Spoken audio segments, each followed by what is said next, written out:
Hello everyone, Rabbi Jacobson here. Happy Purim. Happy Purim.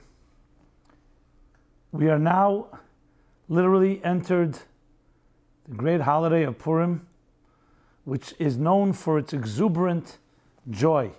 In the words of the Talmud, a joy that goes beyond all structure and beyond all logic. Ada lo yada is the expression. Beyond cognizance, beyond awareness, beyond consciousness. So I thought that it's appropriate that we speak about exactly that and learn some tremendous, fascinating insights into what cognizance is, what awareness is, what consciousness is, that we can learn from this powerful holiday. So we'll be speaking about, the topic is how to sharpen your intuition. This program, this class is dedicated in memory of Avram ben Ephraim. How to sharpen your intuition. Okay, let's begin with a big question. What is intuition? Is it cognitive? Is it emotional? Gut feeling, instinct? Is it something that comes through a process of intelligence? Or is it an emotional instinct? We know it's not based on conscious reasoning, but still, where does it come from? Where does it originate from? And can we trust it? Can you trust your gut instinct? Can you trust your intuition? And above all, can we do anything to hone and improve and sharpen that intuition? Or are some of us just wired with more intuition than others? Now, this is a vital question because it addresses so much of our decision-making process.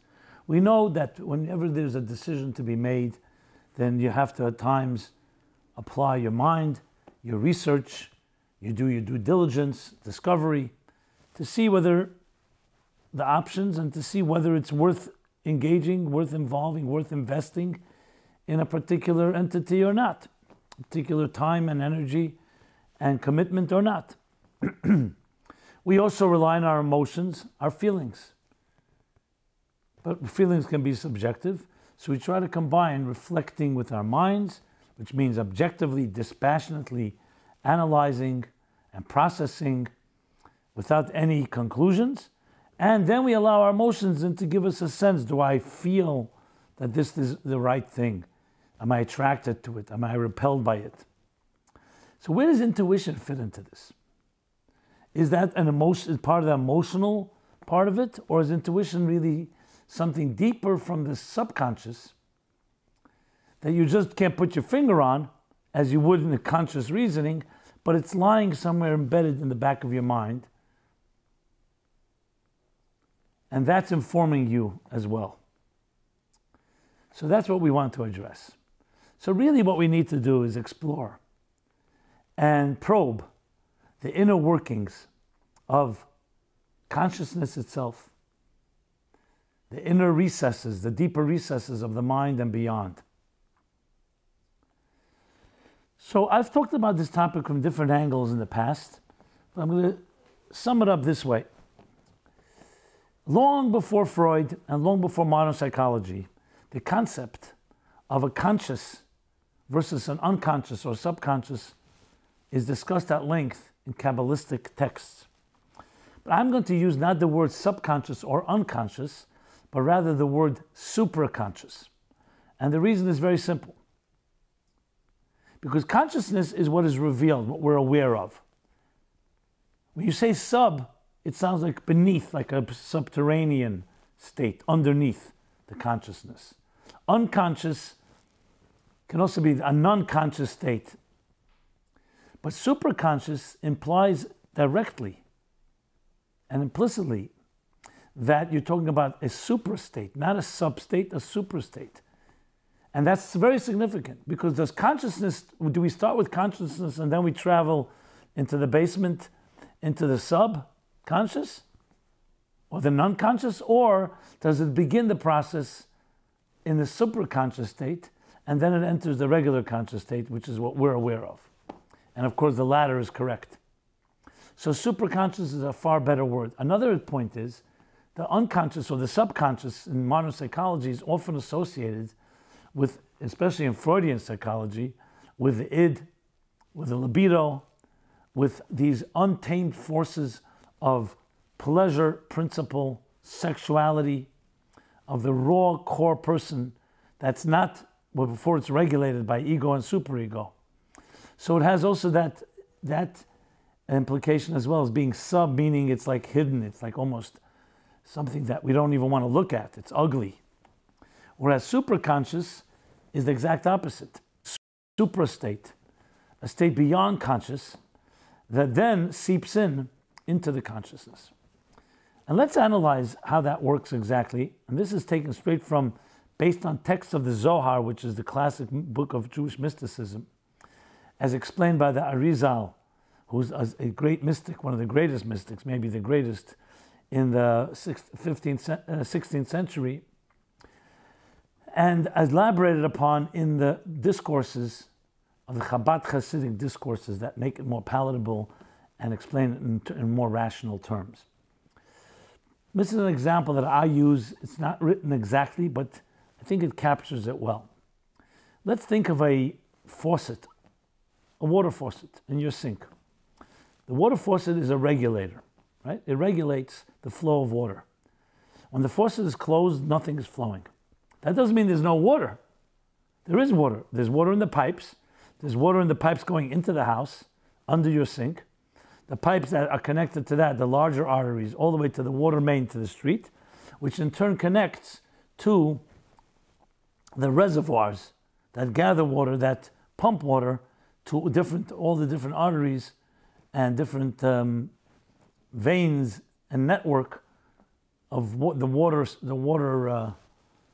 infrastructure, the water skeleton, if you wish, that exists in any particular city. So when you turn on the faucet slowly, what happens is water begins to flow. You open it up a little more, the valve opens more, it flows more.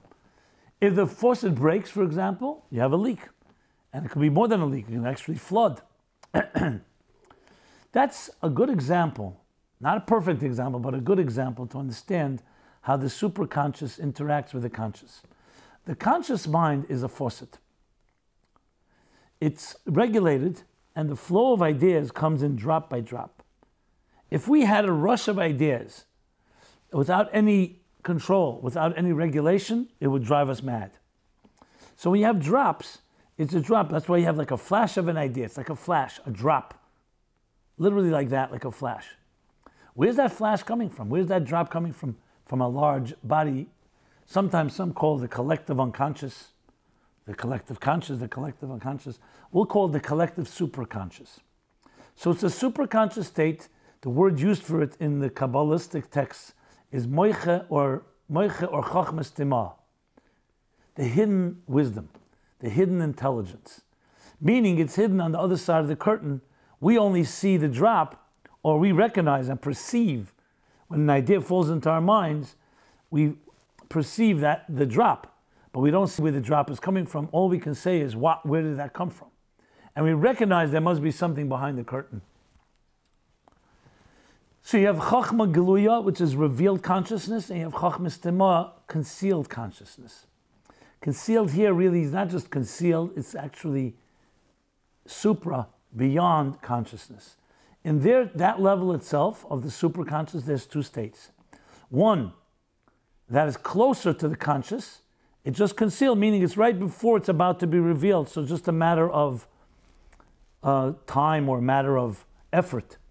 And then there's a concealed superconscious that's fundamentally concealed and never is accessible. So essentially, when we think of an idea and we conceive of something, it's coming from that superconscious state, the higher superconscious, that then in turn turns into the lower superconscious, which in turn will send us a drop. Will send us a drop of water through our faucet and regulator that allows that idea to enter into our consciousness. That's why you'll find, for example, the idea is this, that you'll find there's a very thin line between genius and madness. Genius is when the faucet is as wide as possibly open and still that we can maintain our sanity. Madness is if it opens just a drop too much and the flow is too intense. When we talk about a chemical imbalance, the chemicals in the brain, they actually are forces that compartmentalize experiences, compartmentalize ideas that don't let us get overwhelmed by a very negative trauma that completely consumes us. It compartmentalizes, it regulates like a faucet.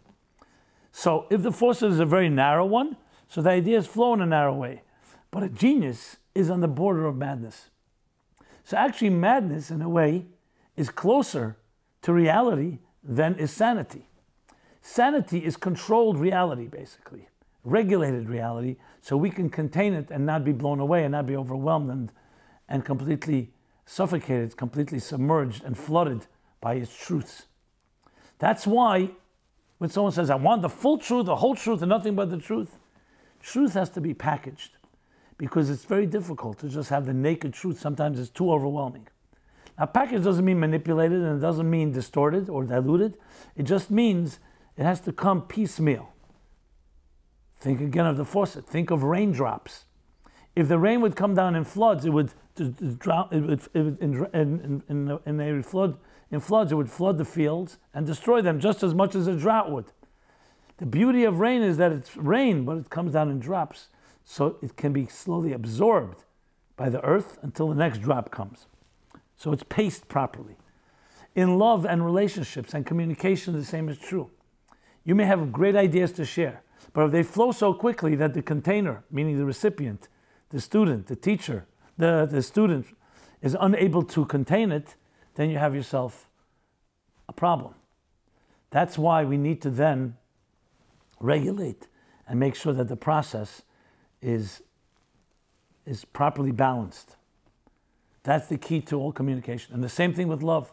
Communication, if you just let it pour and pour, and you don't spoon feed it, and you don't recognize that different students and different recipients need a tailor-made and adjusted flow, you can overwhelm them. The same with love.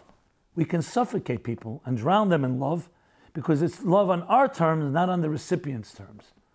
So in the Kabbalistic terminology, that's the energies have to be contained in the containers.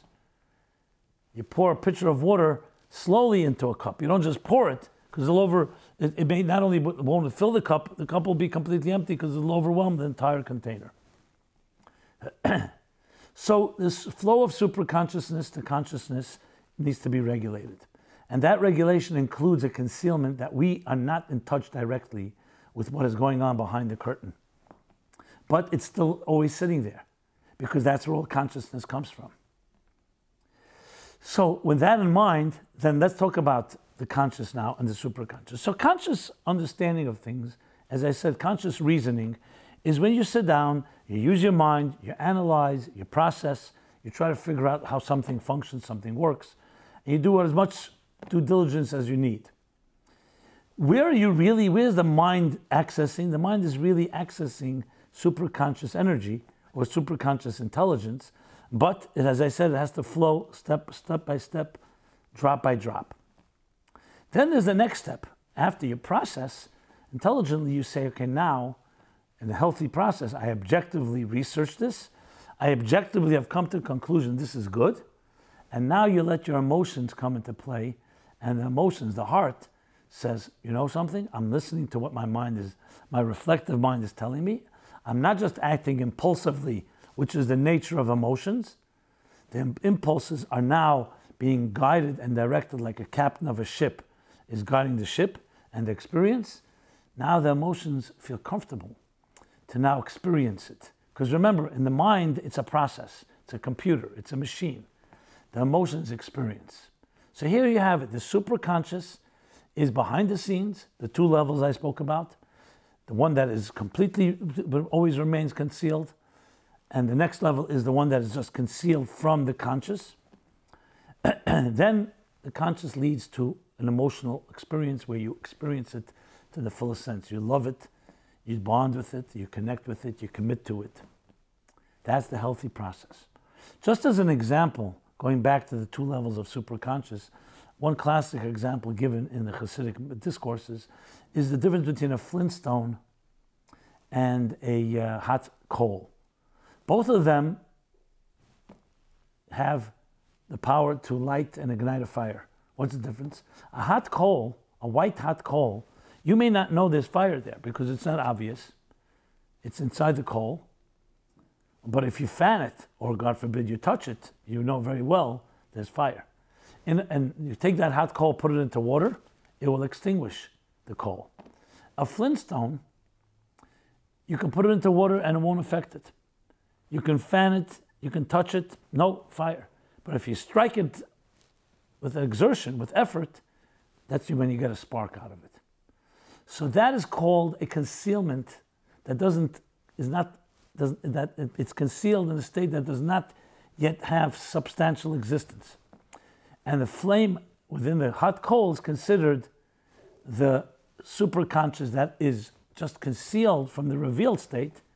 And revealed consciousness is the coal that is flaming coal that we're conscious of and we can sense and be warmed by and be touched by. So there you have those levels. And then comes, of course, the emotions is the experience. So let's take this now back to intuition. But before I do that, let me talk about Purim. I mentioned the statement in the Talmud. Very strange statement. Usually you would think that consciousness, being aware and conscious and cognizant, is the greatest thing possible. And yet there comes Purim. It says that the mitzvah is, the command is, to become intoxicated to the point where you cannot discern, you cannot distinguish between the cursed Haman and the blessed Mordechai. The cursing of Haman and Mordechai and the blessing of Mordechai. Why would that be an achievement? Why would that be even something we aspire to? Because the point here is not about that good and evil become equal. Is that you become in a state of the zone where you're not conscious of it. Because consciousness itself is as I mentioned, a limited state.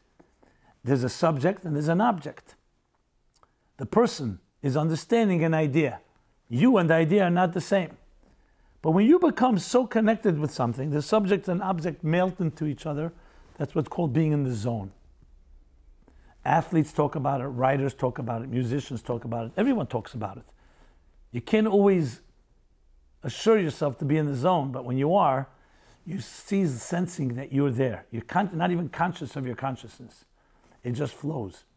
Sometimes you're up all night, very immersed in something you're excited about. You don't even realize what time it is, that you're tired and hungry. And then suddenly you become aware. You sit down at a computer, you want to type something.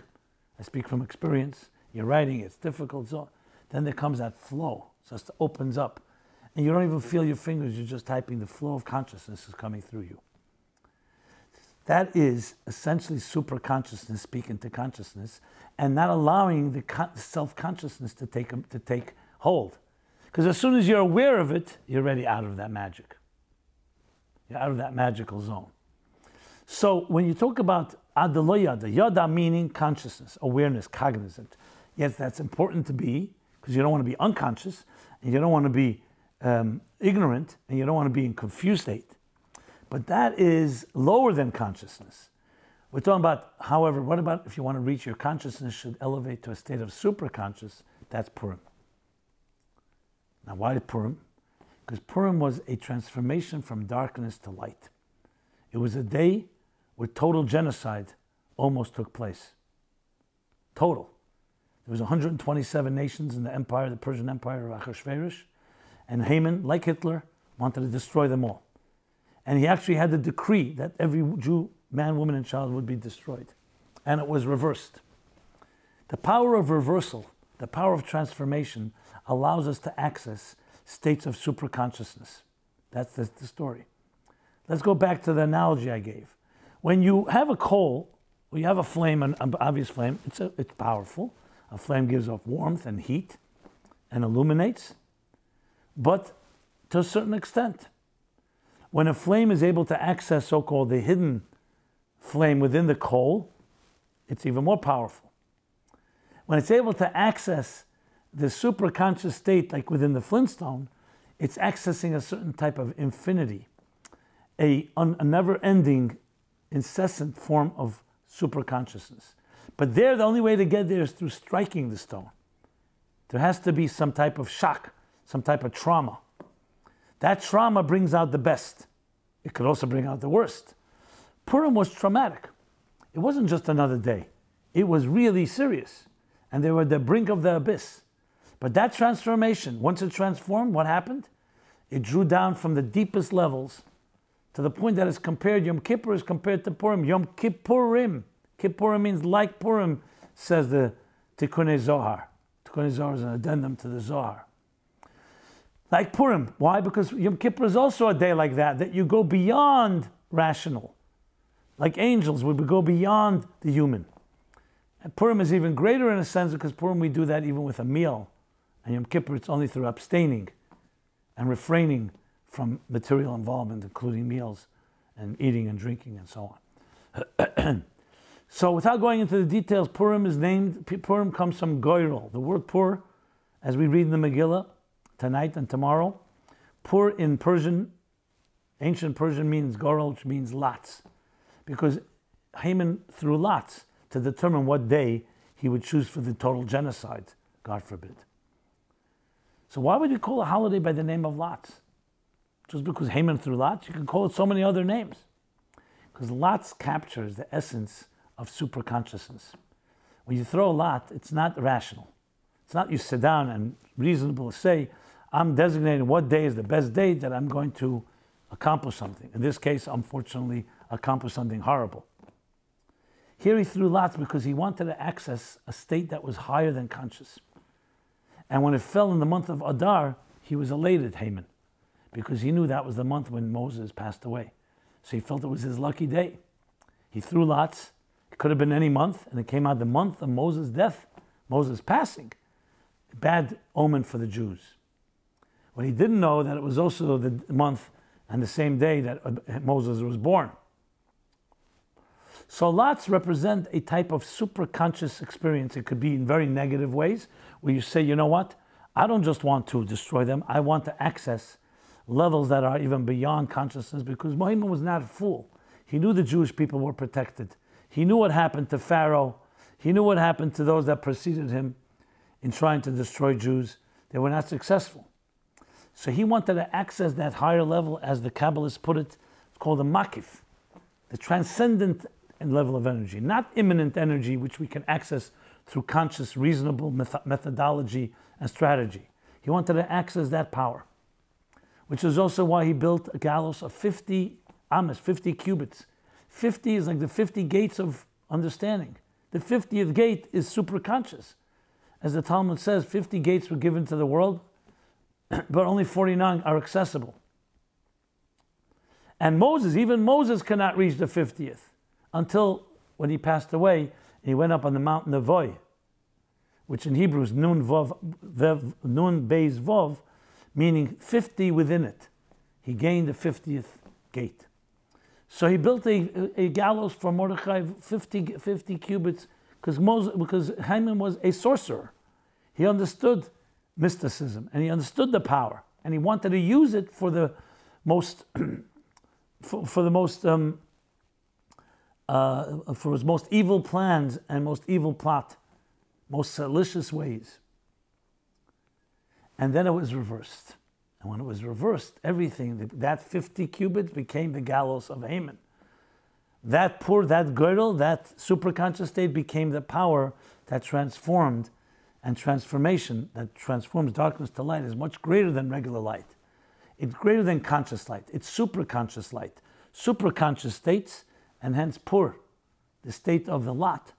Purim, in the state of a higher than conscious state that we can access. Lo Yoda, a state that's beyond consciousness, super-consciousness, to the point where it transcends everything, dark and light, and can transform even darkness to light. So the Talmud isn't telling us that we shouldn't be able to distinguish between good and evil. It's telling us we're coming to a place where you can transform even evil because you're beyond the structure of good and evil. And that's what the mitzvah is. So Purim is really accessing super-consciousness. So let's bring it now back to intuition and how it impacts our lives. Very straightforward, very simple. Intuition is actually the bridge between super-conscious and conscious, and between conscious and emotional. So my question I asked earlier, is it emotional or cognitive? It's both. It is Beyond conscious reasoning is when you sit down and you calculate and you come to a mathematical or scientific or some other logical conclusion about whatever it is that you are researching. Intuition, we call the gut feeling, the instinct. But we're talking about an informed instinct, not just an intuition. Where is that coming from? That's coming that the consciousness is able to sense something from the supra-conscious. And it's also able to sense it. An emotional instinct is also able to sense it. When is that healthy and works well? When you have the flow, the way I described it. If you just go with your own passions and say, hey, I like something, I'm drawn to it, and you're not using your conscious mind, then most likely your intuitions and your gut instincts will also be compromised. That doesn't mean they don't work. But when you are able to have what is the most important step of all, bittul, the ability to suspend yourself and your ego, to reach a truth that's greater than yourself, then the channel of the super-conscious, from the highest super-conscious, travels through the lower super-conscious, that travels into the conscious, and then is expressed in an emotion and a feeling, driven not just by consciousness, but by consciousness informed by super-conscious. That would be called the intuition part. Now you could have intuition without a conscious state. You could just say, I sense something is right about something. But you always want to make sure. So you always want to look into it a little more. The instinct and the intuition doesn't go away. So the intuition is essentially a glimpse into the superconscious telling you and informing the conscious there's something here. Sometimes you can go by that.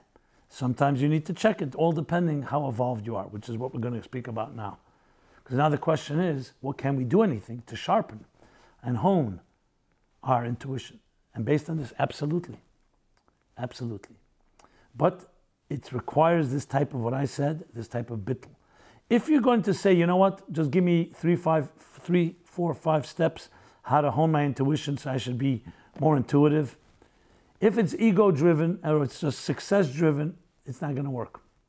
Because that doesn't open up the door. That's not a key. Arrogance or even self-awareness and self-interest, I should say, is not a key to opening up the secret, mysterious doors of the superconscious. What is? Humility. Humility. Humility is striking yourself, like striking the Flintstone, and pushing aside your crass ego, your outer layers of that are intrigued by something or really want something, and you're driven to be humble. And as humility takes over, the superconscious speaks to you. And it speaks through a healthy intuition. So the key to honing and improving and sharpening intuition is, frankly, humility. Humility that allows you to access the channels behind the faucet, to widen those channels, and to allow more to flow in. Sometimes will come in the appearance of an idea, but sometimes even deeper in an instinct, a resonating sense of truth. And that's why the way the Kabbalists and the Hasidic masters explain this is they say Chochmah. Well, I should explain. I mentioned Chochmah before. But Chochmah, Bina, Das are the 3 conscious states, the 3 stages of conscious intelligence, the cognitive process. Chochmah is the drops that I mentioned before, the flash that comes from the superconscious, the faucet. Bina develops. So a faucet is a drop, or even more than a drop, a little flow, but it's not a river. Bina is the width and expanse of a river, takes the drop and develops it into a full-blown idea. And Das is the conclusion, where you connect, where you relate, where you're ready to act, where you're ready to emote. So let's now think of the process. Chochmah, as opposed to Bina. Bina understands, so it has to be about you. You must be conscious. You cannot understand something if you're not conscious. Chochmah is a bridge between conscious and superconscious, because Chochmah says, I got an idea, but I don't fully understand it yet. As a matter of fact, what dominates is the awe, the wow. Chochmah is the letters koyach ma, the power of what? What was that? You ever have that type of profound pleasure where you have a serious problem, you have a dilemma, and then an idea drops into your head. There's a certain a certain flash, a certain euphoria consumes you. That's coming from that supra-conscious state that entered through a drop, but only through a drop. Bina, I understand. Chachma is the idea is being understood. Chachma focuses on the truth, the resonating truth of the idea. Whereas Bina is focusing on I understand. Not, or sometimes we can say, Chachma, the idea consumes you. Or I should say, the idea intrigues, the idea consumes you, encompasses you, and Bina is you encompassing the idea, you absorbing the idea. So the you is more significant than Bina. It's necessary for the integrative process, but for the truth, and sometimes compared to also visualization, the resonating truth, it's almost like you see the idea, that's Chachma. Bina is you hear the idea. So when someone tells you that, say, they saw a beautiful sight, a beautiful painting, a beautiful natural sight, natural event, and you were not there. So when you see it, you see the whole thing in one shot, and you may not even understand it. And then you can start analyzing piece by piece. But the seeing is a certain resonating power. Seeing is believing. You say you had to see it. What about when you relate it and you tell the story well? You can relate the narrative to somebody. So there, as good as you do, will never have the resonance of this as someone who sees it. But you have something else. When you have to tell it, you tell it piece by piece by piece. So it's much more understandable. Seeing can lead to a state of awe and they say, I don't even understand what I saw. When you have to explain it or describe it and depict it, you go detail by detail by detail. So Bina is the details lead to the big picture. And Chochmah, the big picture, leads to the details. And that big picture is informed by the supra-conscious. And what opens up the door? Humility. The effort, the exertion of humility. And intuition is what enters into this conscious, that resonating sense of truth. That's not just I reasonably understand it, but I sense, I feel, it resonates that it's right. The gut instinct. That in turn is developed by Bina into a full case, but it has to always retain the resonance of Chachma. That through Das will then become an emotion, where you experience a true idea. You experience a truth. You experience it. So that's the process. So how do you hone and sharpen that? By opening those channels. The more humility, the more you're focused on the truth of the idea. Not that I understood it, but the idea is true, which is ultimately real wisdom. It's not about me understanding. It's not an ego trip. It's not a mind game. It's about that you have the honor and you're blessed with the opportunity to recognize a higher truth. Because take away the mind, we would be emotional creatures completely subject to impulses. Our intelligence would be there to satisfy our emotions, to hunt, to preserve ourselves, preserve our young, and so on. But being that we have a mind, and a mind that can be an objective mind, that can rise above our needs and our survival, which distinguishes us from the plain animal, that allows us to what? To recognize a higher truth. That wisdom is actually leading you to a place that's beyond your subjectivity. And then that higher truth comes back and informs your emotions. So there you have it. The process is quite straightforward, and this is the formula. And it's of course a Purim-related formula because that's what Purim is about. Accessing those super-conscious states, channeling it into our consciousness, and therefore becoming better decision makers, having more alacrity and clarity in our intuition, sharper and more sensitive intuition, and ultimately our decision-making process affecting our own lives, our relationships, and everything that's happening around us when it's going in this direction. So ultimately, where is reality? Reality is in the superconscious. That's reality. It's beyond the structures that we know. We don't really have access to it directly. The fact that some people have induced through psychedelics and other means access, even if you were to say it has some access, but it's not sustainable.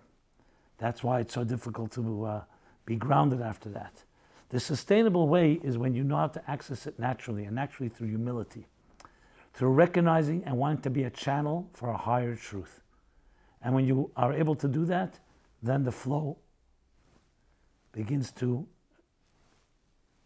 the energy begins to flow into you, into your being, being internalized and being experienced. And Purim is, in a sense, the day of the year when we're able to achieve that. We're able to reach that level. So this is truthfully accessible to everybody at any time. But there's the big prerequisite. You can't want it too much. Because if you want it too much and your want dominates, then your sense block off the door. You ever see there are things that you experience only when you allow it to emerge? If you try to grab it and pull it, it becomes elusive. The more you grab it, the more it eludes you. The less you grab it, the more you create an environment to allow it in, the more it becomes part of you. So we have to resist the temptation of trying to own it, to trying to hold it. Truth, love, soul, God. Everything of all real things in life are not subject to ownership. They all emerge and they all come through a process. You do the right things, you water the garden, you weed it, you nurture and cultivate it, the flowers begin to emerge. Same thing with ourselves and with our superconscious. It's there, waiting. But the way to do it is to put yourself aside. I want to channel a higher truth. And then what happens? You get into that zone where it just flows seamlessly. And you cannot distinguish between yourself and the idea flowing through you. Just an example that everybody can relate to. You ever been absorbed reading a book? You're so absorbed you don't even know you're turning pages. You don't even know you're reading words. You can cry, laugh, and be completely consumed, completely absorbed. What's happening? You've lost sense of self, and now you've been encompassed, engulfed in the experience, like literally immersing yourself in water. And the story, the narrative, is completely encircled you, where you don't sense yourself and you allow the story just to carry you.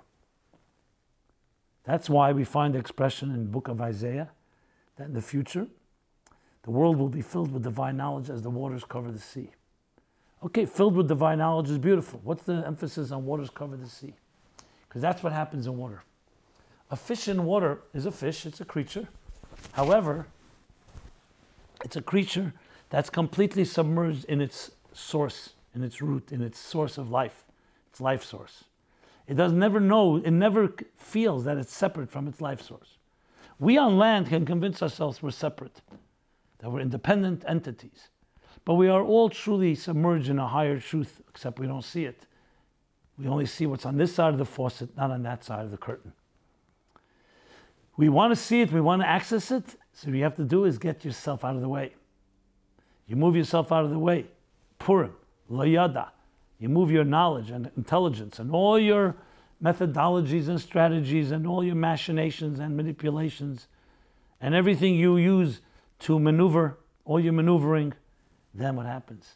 A deeper truth emerges and it takes hold of you and you allow it to seep through you. That's what happens. It's a tremendous experience. We wish we can bottle it and hold on to it, but you have to just let it be. Literally like going underwater and just allowing yourself to be submerged. That's the point, and that's the power. And then you come to realize it's not about you. It's not about me. It's about a higher truth that we have the privilege, the blessing, the gift to channel. So each of us is born with our unique soul, with our unique contribution, indispensable mission to accomplish in this world. We have all the resources we need, from the emotions to the conscious to the superconscious to the super-conscious, but we have to do our part, and our part is the humility necessary to recognize you're here not to satisfy your own needs. You're not here to just have pleasure, to have fun, to live day-to-day instant gratification. That the greatest fun is getting beyond yourself, allowing those higher truths to channel through you. That's what you have to ask yourself all the time, and especially on a holiday like Purim. So the joy of Purim is a joy, a joy beyond structure. What's the joy? That's the greatest joy. Not a joy, I am happy. I'm doing something that gives me joy. A joy that you become an extension of the archetype, of the entity, the energy called joy. You're not just a joyous person, you are joy incarnate. You're a personified joy. You're a joy that's being channeled through your arms and legs, through your singing song. Whenever you hear a song, and you're like, let's say you put on the headset, and you're completely consumed by a song, it's exactly like being consumed and submerged in water. You're not listening to the song. You're not part of the song. The song is channeling through you. You are now like essentially an earpiece of the song, a channel, a microphone, use whatever analogy you like. And it's amazing, that experience, because you get out of yourself and you now become part of something greater. And that is fulfilling your purpose and your calling.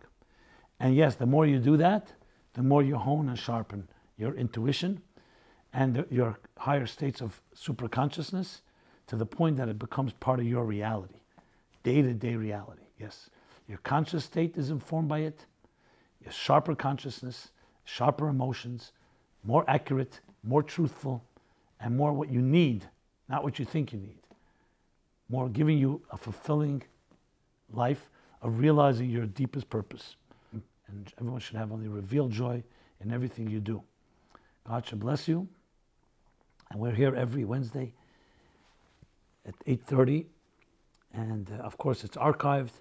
You can access it anytime. Please share, comment, send us your suggestions, your thoughts, meaningfullife.com, and as well as help us continue this great work by donating generously, especially on a day like this, Purim, by sponsoring a program like this or other programs.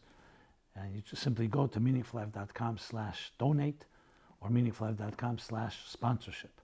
Thank you so much, and be blessed. Happy Purim.